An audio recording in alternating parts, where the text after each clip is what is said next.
itu. Ada yang belum terima. Kan pusat gua.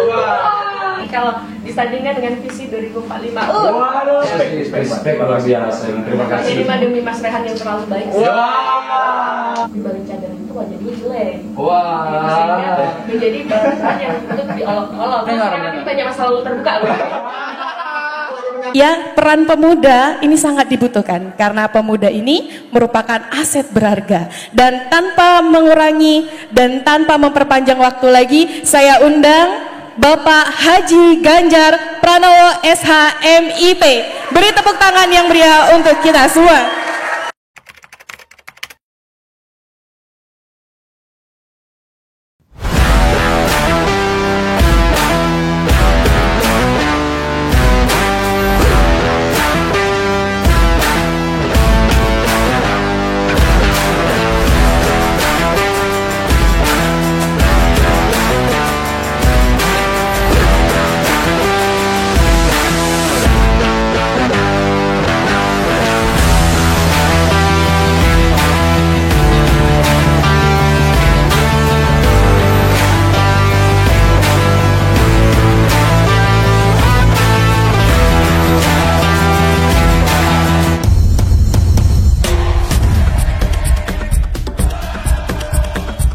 Oke, assalamualaikum warahmatullahi wabarakatuh. Waalaikumsalam warahmatullahi wabarakatuh.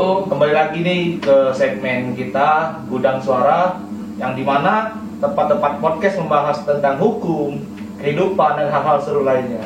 Jadi kali ini kita kedatangan tamu spesial nih Mas Ibnu. Wah, luar biasa, jauh-jauh ini. Jauh-jauh dari DKI. Wah, ini DKI Jakarta baru turun dari pesawat. Nah gitu. Tapi kemudian beliau ini sangat peduli ekonomi, jadi tidak menggunakan pesawat. Lebih merakyat. Iya, lebih merakyat karena masih di pusat tapi hati rakyat. Wah. Nyalek Pak. Nanti caleg lagi ya. Enggak. Belum apa-apa udah dijunjung. Nyalek. Nyalek gitu. Jadi kita ketemu sama Mbak Wahyuni. Ya.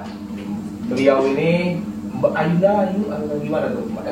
Panggilnya yang lebih Wahyu. Wahyu. Kalau Wahyu kayaknya lebih berat. Ayunda. Karena ini kan kita kedatangan tamu dari pengurus besar Kohati. Jadi Kohati itu adalah Apa tuh Mas Ibnu? Kors HMI Putri. Salah. Gimana tuh? Kors HMI Wati.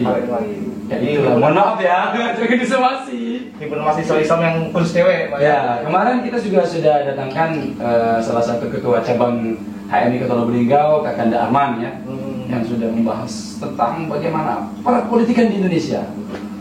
Perkenalan dulu untuk seperti biasa, saya Ibnu Hambali, Saya Raihan Jambak, sarjana hukum. dan ini Saya Wahyu Tingati. oke, kita kembali di Gusur Apa tuh? Gudang Suara. Oke Mbak, ini kita langsung ke pertanyaan Boleh, Pak. tentang bonus demografi. Kenalan dulu gak sih? Hah? Kenalan dulu gak sih? Kan sudah. Ya, kan teman-teman mungkin pengen tahu nih mbaknya dari mana. Oh, boleh Ya, boleh. punya pacar itu belum? Karena ini kan? kan momennya menggebu-gebu mas. Mau memilu. Wah. Jadi Kak Wahyu ini kemarin asli Lubuk Linggau ya? Ya, saya asli dari Lubuk Linggau. Wah, respect. Tangan dulu buat kamu. Iya, buat kalian yang pernah ikut program Ayo Milong, nah di air terjun teman itu dekat rumah saya. Promosi. Iya, putri daerah. Putri daerah. Tadi ada salah satu warga putri khususnya Lubuk Linggau duduk di pengurus besar tadi Mas. Pengurus besar luar biasa. Kalau kata orang tuh tanya orang pusat langsung. Ini sudah ada di depan kita orang pusat. Orang pusat. Hingga nanti apa yang mau ditanyakan? Jadi kesibukannya sehari-hari apa nih ya Yuda? Alhamdulillah, saya kemarin dipercaya sama teman-teman dari CHMI Cabang Lubuk Linggau untuk menjadi representatif daripada Bangku Subakso ya, Sumatera bagian selatan, itu untuk menjadi pengurus pusat Kohati PBHMI. Kebetulan sekarang saya diwakil bendahara umum Wabendu di bidang ekonomi kreatif Kohati PBHMI. Dan juga sekarang saya lagi melanjutkan S2 saya di Universitas Nasional. Doakan semoga cepat selesai. Amin. Kemarin kalau boleh tahu di SMA mana di Lubuk Linggau sama S1-nya di mana? Kalau SMA saya produk teman ya, Wah. Di sebelah sini, di sebelah sini ya. Saya asli dari SMA Negeri 6 Lubuk Linggau. Saya itu tamat tahun 2013. Oh, 2013. 2013, 14. Senior kan ya? Senior. Terus kuliah maju dikit belok kanan ya kan. Kalau dulu namanya belum universitas, masih sekolah tinggi ilmu ekonomi STIE. Oh, STIE. Iya, STIE STIMIK. Kalau sekarang saya udah nggak punya kampus, Pak, udah jadi universitas gitu. Apa itu Unipi? Unipi. Udah banyak banget ya sekarang di Linggau ini dari sekolah tinggi jadi universitas tuh udah banyak banget ya. Ada yang- Saya tuh keren banget ya. Ada yang belum. Kampus aku. Jangan disepil dulu. Coba tahu jadi promosi ya. Oh, berarti pasti nih. Iya, lanjut. Biar latar belakang nanti kan ini pasti. Iya, ini juga. Jawabannya. Dengar juga ini Ayunda ini kan ingin mencalonkan diri. Apa tuh? Aduh. Mencalonkan diri ya. Kita doakan Amin. semoga hajat beliau terkabulkan. Amin, amin, amin. Ya, di Pontianak bulan berapa? Insya Allah nanti di bulan November ini. Bulan depan loh. Karena kan jangan sampai kita menjadi representatif hanya untuk nama aja. Ah, betul Kalau itu. bisa kita putri daerah juga harus berganding. gitu. Harus bergandeng, Iya. bener. Harus punya peran sesuai dengan tema kita, peran perempuan di 2045. Jangan apa namanya, jangan top di kampus sendiri aja. Harus keluar, berani keluar, tani keluar. Contohnya kan saya. Saya bukan asli orang Linggau, Pak. Sebenarnya asli ini dari Jawa, dari Cirebon. Jadi perkenalan diri. Ya, tapi benar sih kata-kata Mas Rian tadi. Jangan sampai kita hanya tenar di kemur sendiri. Harus kita punya gebrakan yang juga bermanfaat bagi orang lain. Betul. Ya harapan kita juga kita bisa berganding di sana, bisa memberikan banyak inspirasi bukan adik-adikku mungkin yang masih sekolah buat terus punya mimpi lah ya untuk kuliah gitu kan. Mungkin yang selama ini Neng sih kuliah jauh-jauh enak tau, bisa jalan-jalan gitu. Benar. Iya. Alumni SMA 6, kuliah di Stimik yang sekarang jadi Unit Unit B. Iya. Duduk di PB Kohati. Hati masih Waduh. Nah ini kita masuk ke pertanyaan tadi, katakan bonus demografi ini, menurut Ayunda sendiri gitu kan, terkait dengan bonus demografi yang sekarang mungkin lagi viral, bagaimana para pemuda, khususnya perempuan ini gimana Mas? Kalau bicara mengenai bonus demografi ini asik ya. Iya. Apalagi kalau disandingkan dengan visi 2045. Waduh. Makin panjang bahasannya gitu kan. Kalau menurut aku sendiri sih kemarin sih aku sempat baca dari salah satu buku ya tentang apa ketahanan keluarga juga gitu. Maksudnya bonus demografi ini sebenarnya merupakan keuntungan secara ekonomi ya akibat dari pertambahan jumlah penduduk yang produktif. Iya, iya. Ya kan ini akibat dari filtrasi jangka panjang. Filtrasi itu sendiri lebih ke menurunnya angka kelahiran bayi dalam setiap tahun. Oh iya. Jadi dia akan lebih banyak usia produktifnya gitu. Kalau kita bicara mengenai demografi 2045, kenapa menjadi sesuatu yang seksi untuk dibicarakan? Iya, benar. Ya ini karena sebenarnya Indonesia ini sudah memperkirakan bahwasanya dari tahun 2020 sampai dengan tahun 2045 itu akan menjadi puncaknya 2045 dari bonus demografi ini sendiri, di mana usia produktifnya itu lebih banyak daripada yang tidak produktif. Benar sekali. Usia produktif itu adalah usia dari 15 tahun sampai 64 tahun. Artinya adalah usia kerja, usia berkarya, ya produktif lah gitu kan. Sedangkan yang tidak produktif itu dari usia 65 ke atas dan dari 0 sampai 14 tahun. Wah, berarti Berarti produktif. termasuk kita yang menyambut Iya. itu Pak. Iya. Usia-usia Betul. 15 sampai 64 Dan tahun. ditargetkan itu di 2045 itu 70%-nya adalah usia produktif. Iya. Nah, jadi dengan usia produktif ini akan memberikan dampak secara ekonomi, Iya. secara ekonomi ya dampak bagusnya gitu. Sehingga ini akan menjadi titik balik untuk menjadi Indonesia ini negara maju. Iya. Tapi juga bonus demografi ini perlu diperhatikan. Jika tidak dikelola dengan baik, justru akan menjadi semalakapani kita sendiri. Bumerang sendiri. Bumerang sendiri. Karena dengan pertumbuhan penduduk yang meningkat, jumlah produktivitas yang meningkat juga, tapi tidak ada tempat untuk menyalurkan, Benar. tidak ada lapangan pekerjaan, tentu akan meningkatkan jumlah kemiskinan, pengangguran. Nah, kalau sudah miskin, menganggur, otomatis kriminal di. Waduh. Iya, rokok naik. Iya. Terus. Betul. Jadi yang sudah tua-tua sadar diri lah ya. Wah. Betul. Belum lagi ini tentang ancaman-ancaman luar lainnya gitu. Benar, Seperti, benar. ya sampai hari ini sangat marak ya masih pemuda yang menggunakan narkotika. Oh, Warga iya. narkotika itu masih terus terjadi. Iya, benar. Karena kebetulan aku juga pernah mengabdikan diri sebagai pekerja sosial di salah satu yayasan Rehabilitasi. rehabilitasi narkotika. Nah, terkait itu Mbak, ini kan bonus demografi secara umum kan. Betul. Nah, secara spesifik terkait perempuan ya kan. Kan bonus demografi ada laki-laki, ada perempuan. Nah, ini khusus perempuan sendiri menurut perspektif Mbak selaku yang sudah belalang buana yang kabarnya 3 hari yang lalu baru dari Lampung ya. Lampung. 3 hari di atas mobil. 3 hari di atas mobil. Langsung ke sini. Respect luar biasa. Terima kasih. Ini mah demi Mas Rehan yang terlalu baik. Baik. Ada lagunya. Ya, ini gimana nih terkait peran perempuan untuk menghadapi atau menyambut Indonesia Emas?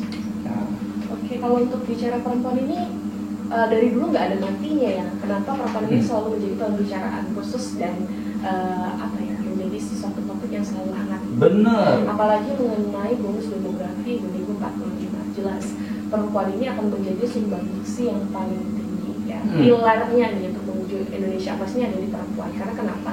Ya perempuan itu kan Ya, peradabannya. peradaban. Kalau nggak ada perempuan nggak ada peradaban. Betul. Titik peradaban itu ada di Perempuan. Nah, ini menarik tuh Mbak. Jadi kan kata Mbak tadi kan peradaban termasuk juru kuncinya lah, apa kunci untuk mensukseskan Indonesia Emas itu sendiri kan.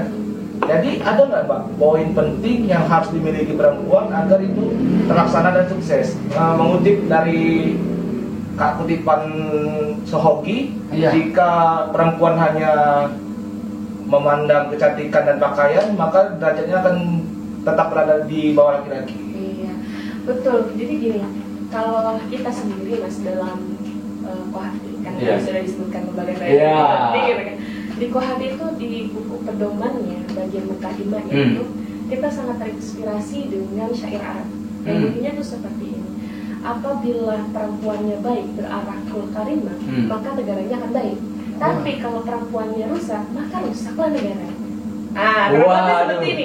Pentingnya peran perempuan itu seperti itu tuh, kurang lebih ya. Bisa. Yang kita imani di dalam Kohati ini gitu. Yang artinya bahwasanya banyak hal yang harus dipersiapkan sama perempuan. Bener sekali ya. Mulai dari pengetahuan dasar, mulai dari pendidikannya, karakternya, ya kan itu harus dipersiapkan dengan sematang-matangnya. Iya, karena ini kan menukil dari kata-kata Arab. Iya. Itu kan. Wah. Dan gratis bisa aja nyentuh ini. Jadi gimana al-mar'atu madrasatul ula di baiti. Iya. Perempuan itu adalah madrasah. Iya, perempuan adalah madrasah. Madrasah kan tempat belajar pertama di dalam rumah. Rumahnya dari keluarga. S3 saya. Wah, amin. Kita tag menteri.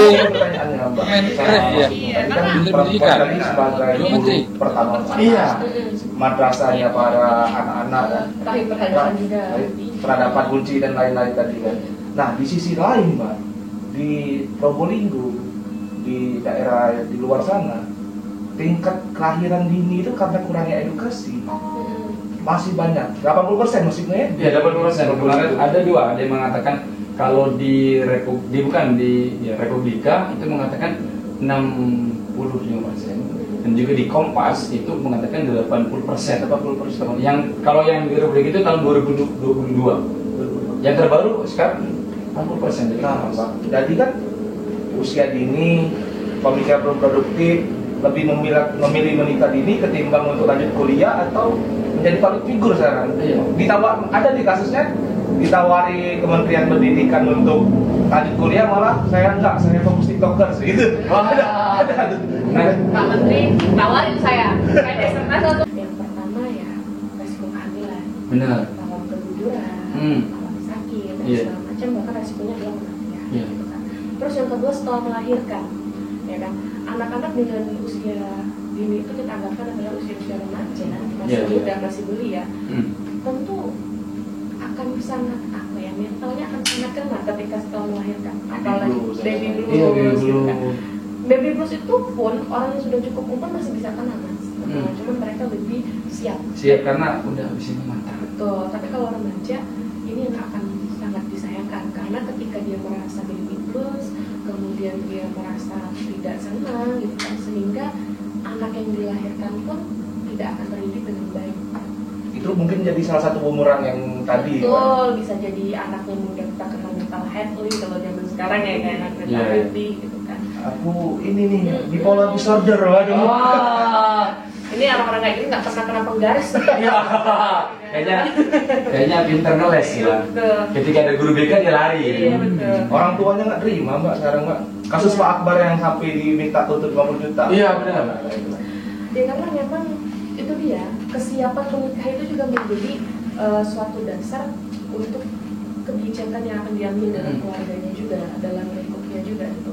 Kalau orang tuanya sendiri belum dewasa secara pemikiran, belum dewasa secara usia, maka kalau pemikiran saja tidak dewasa, bagaimana mau mengambil kebijakan yang Benar, bijak benar, gitu benar, kan. benar. Makanya pernikahan ini sangat disayangkan, sangat disayangkan gitu, karena masih banyak yang mereka raih gitu. Kan walaupun sekarang fenomenanya lebih milih tiktokers ya daripada dan segala macam.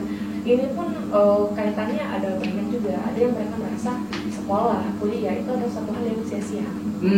Iya kan? Karena merasa ini ya, isi makan. Karena mungkin merasa perempuan nanti ujungnya di dapur. Iya. Ada salah satu ini teman saya kan, kayak berpikir kamu ngapain sih jauh-jauh kuliah sampai ke Lubuk Linggau, kan di daerahmu juga banyak katanya.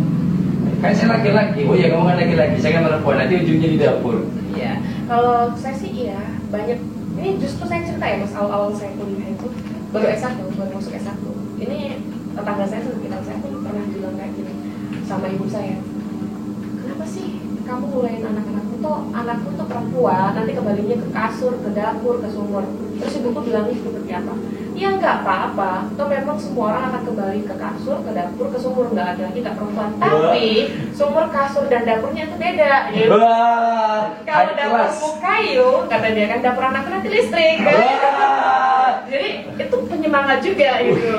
Mungkin ini pak, apa namanya faktor yang bikin TikTok, bikin seleb yang lain-lain itu mungkin pak, kebanyakan laki-laki kan mau visual, melihat fisik dan lain. Tetapi yang dilihat masih muda cewek apa mas? Aku, kalau aku lebih ke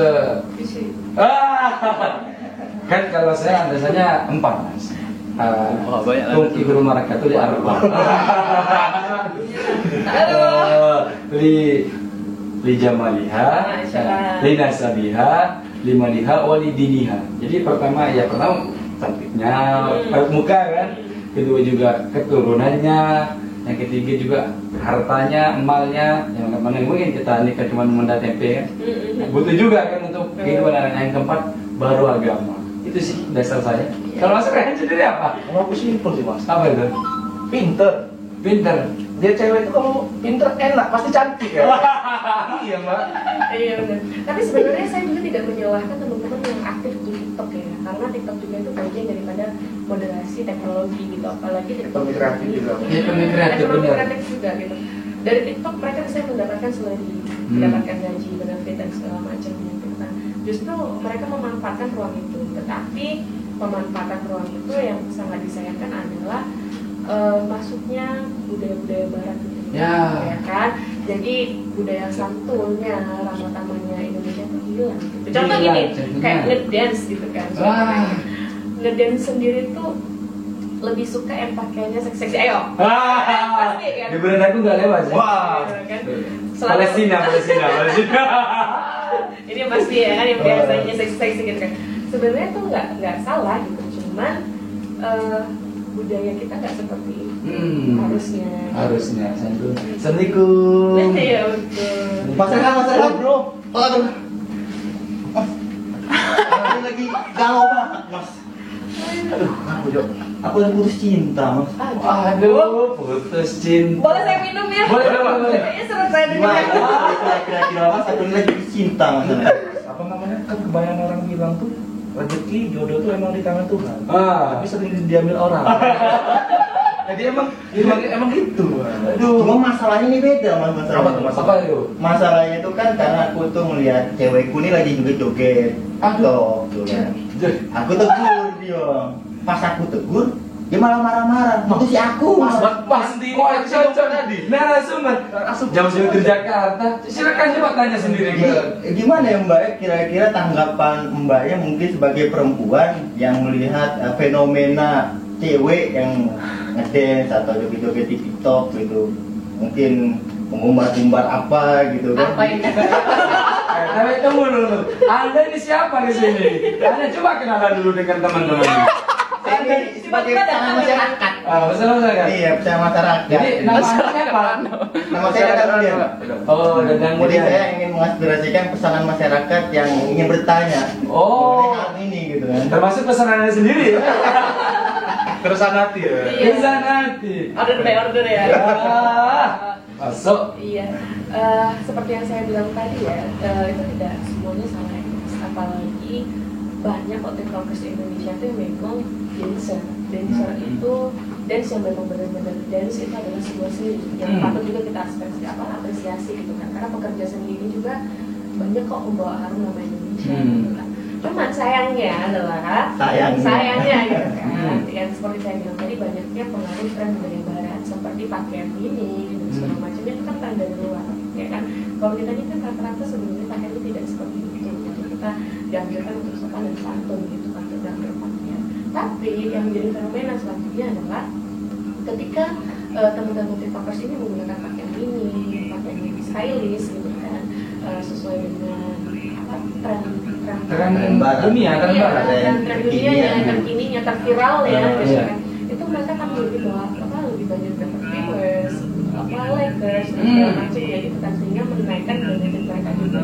Makanya perempuan itu wajib banget memiliki kemandirian secara finansial ya. Kalau dia sudah mandiri secara finansial dan pendidikannya juga sudah mapan, insya Allah secara berpakaiannya, secara tindakannya itu akan terdidik dengan sendirinya dari pendidikan yang dia dapatkan.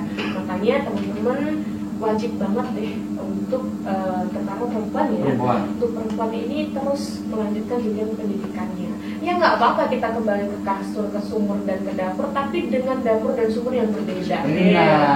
Jangan sampai dapur dan sumur yang sama. Tapi ada masalah-masalah dan isu-isu terkini gitu Mbak, tentang perempuan yang melanjutkan studinya di universitas, tempat-tempat kuliah.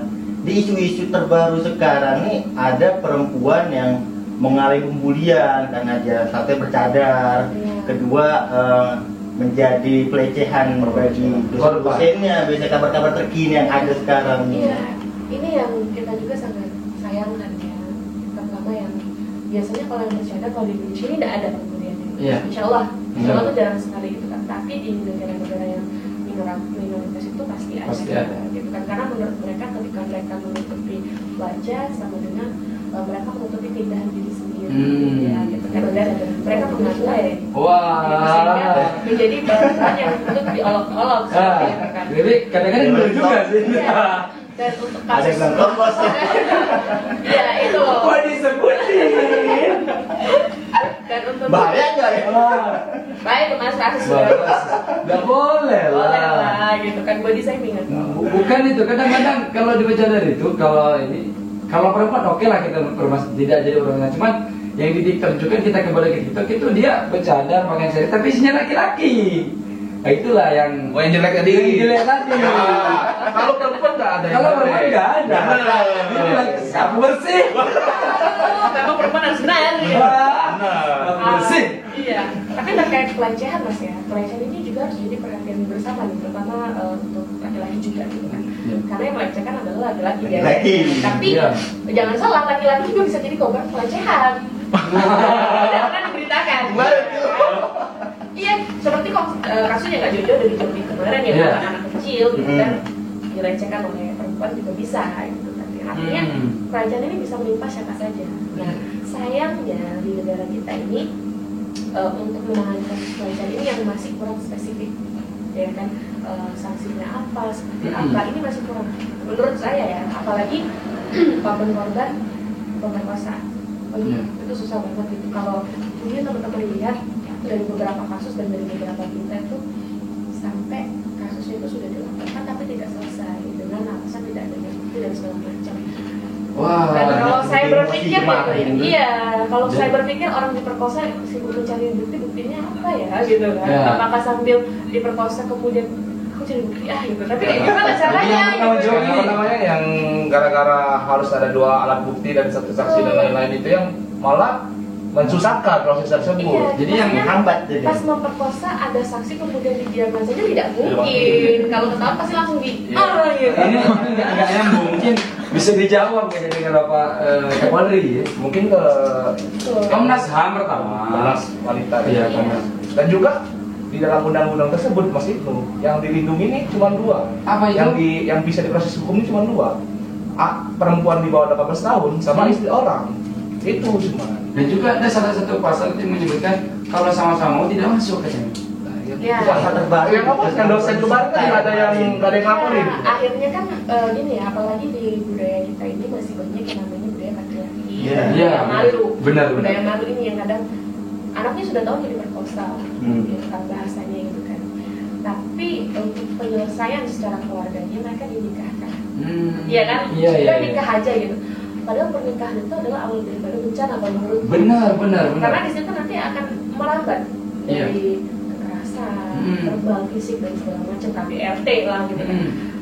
Melahirkan anak, anaknya juga akan menjadi yang namanya kurang perhatian, kurang Iya, sayang, benar. kurang penuh dan segala macam gitu. Itu awal bencana kalau Benar menurutku sih. gitu. Makanya saya selalu apa ya, bingung juga kalau ditanya teman-teman, Kak, aku jadi korban pemerkosaan. Orang tua aku menyuruh aku menikah, tapi aku tidak mau karena aku tahu orangnya gini gitu kan, jahat dan segala macamnya gitu kan. Nah dari situ yang saya pasti akan langsung mediasi ke orang tuanya. Jangan kalau memang anaknya tidak hamil, Hmm. nah, kadang ada yang diperkosa itu hamil, ada yang Ya. tidak hamil gitu kan. Hmm. Kalau memang tidak hamil ya jangan. Kalau hamil kan memang wajib untuk dinikahkan supaya Iya. anaknya ada walinya. Iya, gitu kan. iya. Itu pun proses setelah apa si bayi lahir. Si bayi lahir. Gitu, kalau untuk kayak namanya juga kalau tidak ya jangan, itu kan untuk masuk masa depan juga. Dan menurutku kebanyakan teman-teman ini lupa bahwasanya aib itu tidak boleh dibuka. Mungkin Betul ya? kalau Bener nggak sih kira-kira? Mas benar. Ibnu? Iya. Waduh. Apa yuk? Aib- Ustaz. Ya. Wah. Aib itu bahkan kita sendiri yang memiliki aib itu tidak boleh membukanya gitu. Karena Allah itu sudah menutupi kejadianku di malam hari, maka Iya. jangan kau buka di pagi hari, betul mas? Iya. Kira-kira itu maksudnya. Ada ya gue cerita.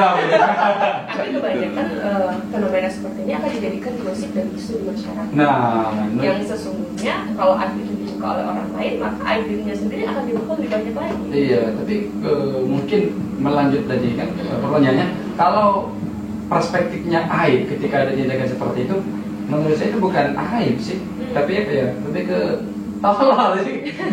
Udah tahu nyiri disalahkan jadi korban, tapi kok nggak ini, nggak melapor. Ini juga kadang yang menjadi kerisauan perempuan. Namanya perempuan itu pasti lebih banyak takutnya. Ya. Apalagi korban ini katakanlah dia tidak memiliki lingkungan sosial yang teman-teman memang paham hidup dunianya Ya, bagaimana, ya. gitu kan. Sehingga mereka ceritanya dengan sembarang orang, bukan orang terpercaya, gitu kan, sehingga membuka tuh lebih banyak hal, Ya. akhirnya membuka lebih banyak masalah gitu.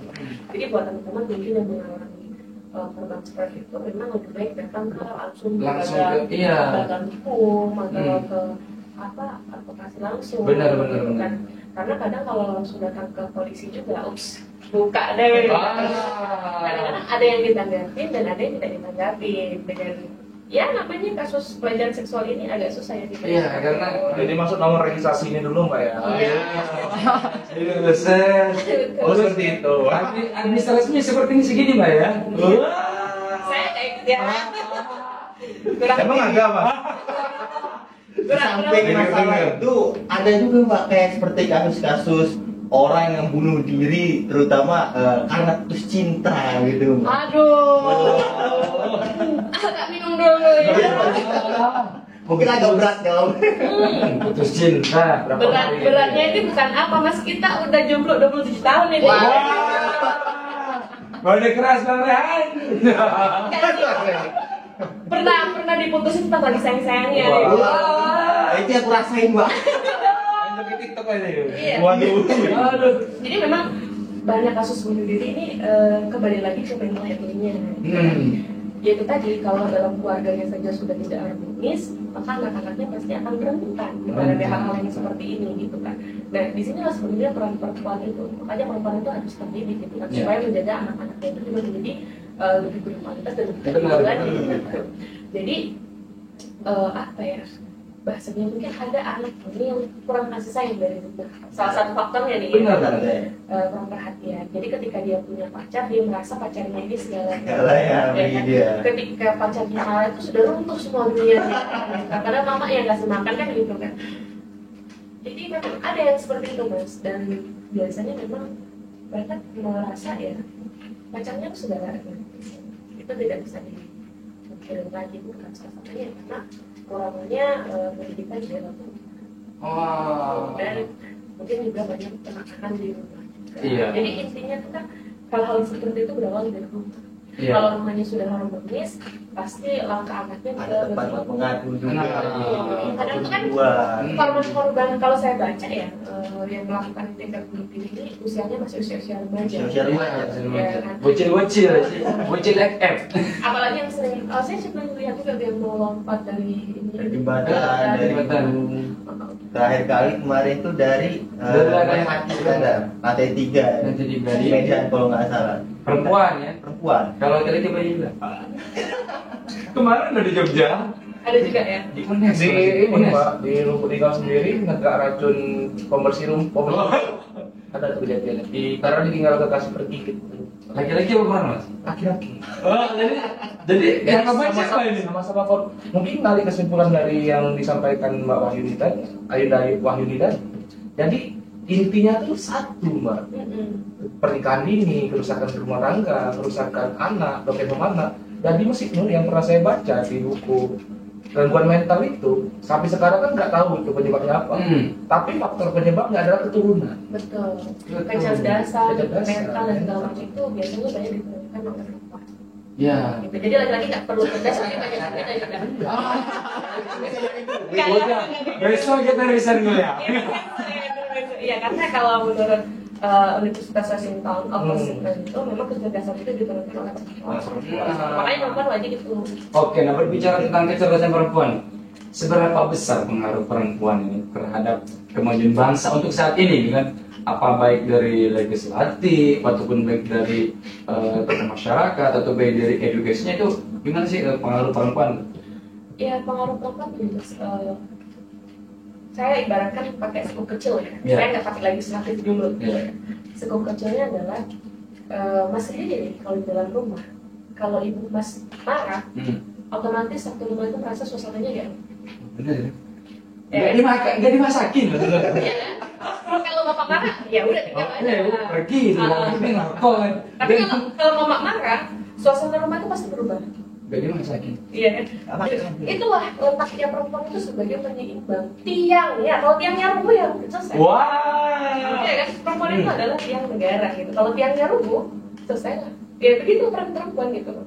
Penyokongnya seperti itu. Iya, jadi nah terus di Indonesia ini adakah yang sudah melahirkan perempuan-perempuan hebat gitu kan Pak? Kalau untuk saat ini, kalau mungkin dulu gitu ya, Ibu Kartini, Ibu Megawati. Yang melahirkan perempuan hebat, perempuan. Kayaknya mama saya. Benar sih, benar banget gitu. Kan kebetulan ibuku ini inspirasiku gitu kan. Walaupun kita di rumah sering berantem ya, karena kebetulan perempuan hanya 2. Iya. Jadi memang teman berantem. Tapi berantem cerita lagi. Kalau ada sedih ya sedih bareng gitu kan. Ibuku tuh juga salah satu perempuan yang tangguh gitu. Karena beliau ini anak tertua dan udah gak punya bapak dan kecil. Dan dia harus bantu ibu jualan untuk menghidupi ketiga adiknya. Gitu. Jadi beliau ini sebenarnya sangat suka belajar banget gitu. Cuman karena zaman dulu ya kan uangnya terbatas gitu kan, sehingga tidak ada akses untuk pendidikan gitu. Sehingga ya banyak hal yang dia lepaskan gitu. Salah satunya pendidikannya. Makanya buat teman-teman nih yang orang tuanya mampu di sekolah kan sekolah lah gitu. Karena kalian itu adalah lahirnya peradaban gitu. Kalau kalian sendiri tidak beradab, bagaimana mau melahirkan generasi yang bagus, Wah. salah adab juga gitu. Tapi untuk di kalangan remaja nih men, terutama yang masih belum menikah gitu, masih fase-fase mereka berpacaran, cinta-cintaan gitu. Ada satu statement lagi mbak yang lagi viral sekarang nih, yaitu bahwa perempuan itu nggak cukup dan satu laki-laki. Waduh. Benar. Aduh, ini maksudnya gimana nih kan? Lagi-lagi nih. Mau menaikkan mbak sebagai perempuan gitu kan? Benar nggak? Benar. Pembenaran atau pembelaan mungkin mbak lu. Balik. Bela perempuan. Hidup bisa aja menontonnya ya. Waduh. Aku sama dia cuma kawan kok. Makanya Mas hati-hati sama perempuan ya. Gini, kasarnya kita bilang gini, Mas kalau sudah menikah gitu kan, Mas titipkan benih, dia bisa berubah jadi anak, ya kan? Mas kasih uang 1.000 itu bisa jadi lauk di rumah, ya kan? Apalagi Mas kasih luka, 1.000 kali lipat dia. Karena Karehan. biasanya perempuan yang memiliki pemikiran seperti itu adalah teman-teman yang sudah tersakiti. Udah setia, udah sayang disakiti. Oh, kamu bisa ya, saya lebih loh. Karena iya gitu. Maksudnya ya mungkin ada hal-hal lain lah yang di luar itu gitu kan. Karena iya, kalau laki-laki selingkuh itu biasa wajar gitu. Kalau perempuan selingkuh itu menjadi suatu hal yang luar biasa. Sebenarnya itu secara taktis juga gitu. Dengan adanya komentar-komentar seperti itu sangat membantu sih bagi saya. Nah, itu Buat saran sudah laki-laki saya sampaikan ya. Iya, buat laki-laki yang mau selingkuh, Ingat banget kita tadi itu. Aduh, aja bisa uang 1.000 bisa jadi tahu. Iya. Aduh, apalagi nggak kamu, mau apalagi kamu punya satu. Buka kandang buaya. Itu nanti apa kan dipotong netizen jadi ke TikTok backsoundnya hey ladies. Editor main Farhan. Tapi kalau saya sih, saya pernah bilang tadi bahwasanya saya pernah berpacaran juga, gitu kan, karena pernah melewati masa puber lah ya, gitu kan. Pernah pacaran, kemudian saya disakiti. Justru saya balas dendamnya lebih elit. Iya, saya pernah menurunkan ego saya untuk laki-laki gitu. Kalau saya kan ambisinya tinggi, jadi saya tuh dari kuliah S1 saya ke S2 saya tuh saya sempat jeda, ya kan, karena saya menghormati laki-laki ini, gitu. Secara tidak langsung kebetulan dia tuh 2 tahun di bawahku ya, gitu. Dan posisinya ya kalau saya melanjutkan ini dia akan ada di bawahku, menurutku saat itu. Dan sebagai perempuan kita tidak boleh laki-laki ya katanya. Iya katanya gitu kan, sehingga saya menurunkan itu untuk berencana untuk tidak melanjutkan pendidikan saya gitu. Tapi setelah putus bodoh saya gitu. Kan dia melanjutkan kuliah gitu. Dan alhamdulillah ya setiap hari, setiap menit, setiap detik dia tidak pernah lepas untuk memantau kegiatan saya. Tapi saya tidak bisa. Elit gitu nah. Deklarasi kali. Perempuan lu disakitin, aduh udah nggak level jalannya nangis dalam kamar, udah sini ikut gua. Padahal bisa itu ya bisa wisuda bareng kalau bener ya. Enggak itu loh. Enggak bisa ada momentum ini loh. Dari mana ini ya? Di briefing nggak ada masalahnya. Apa namanya Mbak? Ini kan Mbak dekat bentar lagi mau wisuda ya. Di sini apa? Jasa pendamping wisuda juga ada. Karya.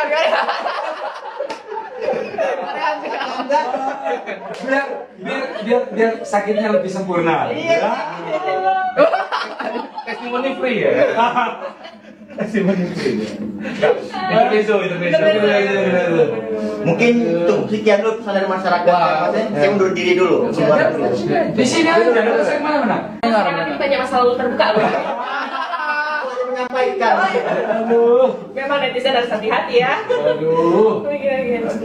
Oke Pak, udah banyak nih kita pembahasan tentang pentingnya perempuan di dalam politik, berapa pentingnya perempuan di negara ini khususnya ya. Iya. Jadi apa namanya Mbak? Harapan Mbak sebagai perempuan dan perempuan lainnya nih, ajakan atau saran lah untuk perempuan ini dalam menyambut pesta demografi 2024 nanti. Boleh cuma gratis.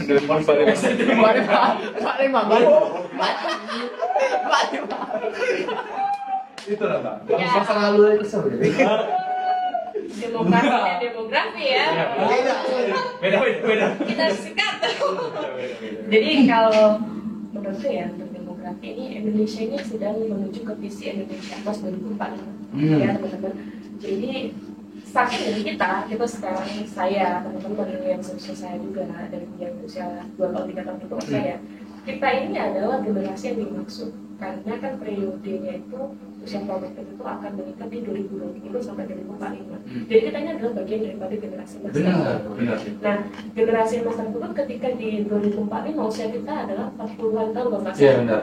Artinya di situ kita akan berperan sebagai rahim peradaban. Kita yang akan melahirkan generasi yang luar biasa ini. Nah, tergantung teman-teman lagi nih mau melahirkan generasi yang seperti apa, generasi yang bisa menyelamatkan negara ini lebih baik lagi kah, bangsa ini lebih baik kah, martabat keluarga lebih baik kah, gitu kan. Artinya ya kita harus mempersiapkan diri kita sebaik mungkin, gitu kan. Pendidikan kita harus kita tingkatkan karena yang kita hadapi ini bukan sesama manusia lagi, tapi sudah sesama teknologi, robotik dan segala macam yang tentu efeknya tuh luar biasa gitu loh. Dengan sekarang aja baru ada gadget aja ini sudah banyak mengikis moral anak-anak. Ya kan banyak banget anak-anak yang mudah berkata kasar karena sering melihat handphone dan segala macamnya gitu. Bukan di handphone. Iya. Kirain saya menghadapi selain menyapa setan juga gitu. Ini dari bahaya-bahaya dari tantangan-tantangan zaman ini gitu. Maksudnya teman-teman, ayolah kita tingkatkan value kita, tingkatkan nilai kita ya kan. Ketika teman-teman mempunyai value, teman-teman mempunyai nilai sebagai seorang perempuan itu tidak akan mati di diri teman-teman karena ketika teman-teman mengandung dan melahirkan itu akan turun kecerdasannya kepada anak-anak. Iya. Nah, makanya kalau buat teman-teman yang sudah menikah dan lihat sekarang juga ada suami-suami yang melihat gitu kan, walaupun sudah menikah tolong support pendidikan untuk istrinya. Benar. Tolong support untuk kemandirian istrinya karena belum tentu loh istrinya duluan yang meninggal. Kalau masnya duluan yang meninggal, Wah. iya kan? Aduh. Jadi bisa dikalah gitu. Iya. Bagaimana perempuan ini akan menyiapkan dirinya dan untuk menghidupi anaknya selanjutnya kalau tidak memiliki kemandirian dari awal, soft skillnya dari awal. Iya. Ini penting banget sih ya. Memberdayakan perempuan ini bersama-sama, bersama-sama saja gitu loh, sehingga 2045 ini visi misi kita untuk negara maju Indonesia ini bisa tercapai. Oke. Harapannya juga tetap menjaga keturunan atau generasi yang berakhlakul karimah. Berakhlakul karimah. Subhanallah. Insyaallah. Khair. Oke. Masya Allah banget. Kan sudah berbincang panjang lebar kan terkait perempuan. Emang gak ada habisnya kalau bicara perempuan itu. Panjang. Iya. Pasal tato mas. Jangan disebut. Bahkan nggak ada buku memahami perempuan. Karena satu kata-kata dari filosof itu mengatakan perempuan itu lebih rumit daripada filsafat, lebih misterius daripada tasawuf. Oke, kita kembali ke kita.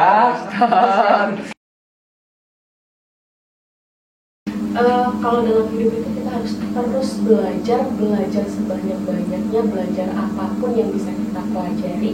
Karena dengan belajar kita bisa lebih menjadi bermanfaat untuk sekitar kita. Begitu pun dengan perempuan. Perempuan ketika menjadi anak dia akan belajar bagaimana membahagiakan orang tuanya. Ketika menjadi istri bagaimana dia bisa menjaga rumahnya, suaminya dan anak-anaknya. Ketika jadi ibu dia harus mengajari anak-anaknya yang setiap tahunnya perubahan tantangan zaman itu selalu ada. Ketika kita perempuan berhenti belajar, maka dunia pun berhenti saat itu juga karena peradabannya juga berhenti. Oke. Luar biasa. Mas Rehan, apa namanya? Masih mengutip dari Sohoki, jika perempuan hanya sibuk dengan penampilan dan kecantikannya, maka dia akan berada terus di bawah laki-laki. Wah. Kalau dari pesanan masyarakat, Menyampaikan pesanan masyarakat mas. boleh, silakan. Perempuan itu adalah perempuan yang hebat. Jadi jangan pernah sekali-kali kamu menyakiti perempuan. Hidup perempuan. Itu perempuan. Kalau saya mengutip kata-kata dari Imam Syafi'i, undur maqalah wala tandur manqalah. Lihatlah apa yang dibicarakan, bukan siapa yang berbicara. Oke, sampai jumpa lagi. Mungkin kita bincang-bincang cukup sampai di sini aja. Terima kasih ya Linda. Jauh dari sini. Jauh-jauh dari Jakarta. Enggak, aku senang banget ketika sampai di tanah kelahiran. Iya. Ternyata ada teman-teman yang berkembang, ya. luar biasa. Yang pasti subscribe, jangan lupa tuh subscribe. Ya, subscribe, Like, komen, kasih masukan, ya kan? Lubuk Linggau, gue internasional. Amin. Kalau Oke. udah biasa. Ya, oke. Luar biasa, kamu udah biasa. Oke, sampai jumpa kembali lagi di segmen-segmen selanjutnya, di mana ada pemuda berkumpul, di situlah suara digaungkan. Sampai jumpa lagi di Gusul. Apa itu? Gudang Suara. Oke. Masing-masing deh.